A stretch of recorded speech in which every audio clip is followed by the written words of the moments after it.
త్రాహీతి వ్యాహరంతం త్రిదశరిపుసుతం త్రాతు కామో రహస్యే విశ్రస్థం పీతవస్త్రం నిజకటియుగళే సవ్యహస్తేన గృహన్ వేగశ్రాంతం నితాంతం ఖగపతిమృతం పాయయన్నన్యపాణౌ సింహాద్రౌ శీఘ్రపాతక్షితిపిహితపద పాతు మాం నారసింహ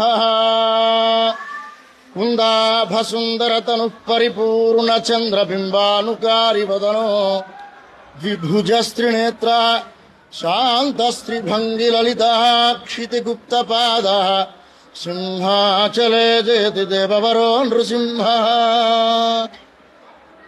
శ్రీ సింహాచల వరాహలక్ష్మీ నృసింహస్వామి వారి సన్నిధిలో అత్యంత అపురూపమైనటువంటి మహోత్సవం చందనోత్సవం. ఈ చందనోత్సవం అనేటువంటి కార్యక్రమంలో ఈరోజు జరిగినటువంటి కార్యక్రమంలో శ్రీ స్వామివారికి నిధిరూప దర్శనం అయిన తర్వాత హృదయ చందనాన్ని శిరశ్చందనాన్ని సమర్పణ చేస్తాం. అత్యంత అపురూపమైనటువంటి అబ్బురపరిచే ప్రక్రియ. ఈ ప్రక్రియలో ఆ చందనంలో విశేషమైనటువంటి సుగంధ ద్రవ్యాలు మిళితం చేసి అవి వస్త్రగాళితం పట్టి నూరి ఆ నూరిటువంటి సుగంధ పరిమళాలు వెదజల్లేటువంటి హృదయ చందనాన్ని హృదయ ఫలకం పైన స్వామివారికి సమర్పణ చేస్తారు.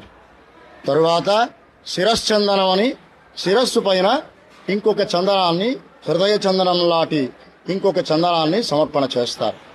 ఈ చందన సమర్పణ వలన స్వామివారు చల్లదనాన్ని పొందుతారు.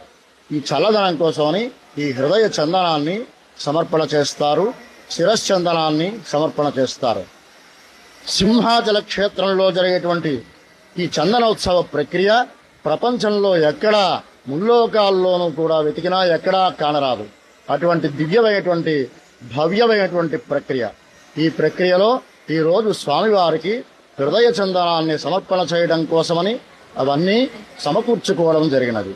ఈ దివ్యమైనటువంటి క్షేత్రంలో శ్రీ చందన స్వామిని నిజరూప దర్శనం చేసుకుని అందరూ తరించి ఆయుర ఆరోగ్య ఐశ్వర్య భోగ భాగ్యములు పొందురుగాక అని స్వామివారిని ప్రార్థిస్తున్నాను. జై శ్రీమన్నారాయణ.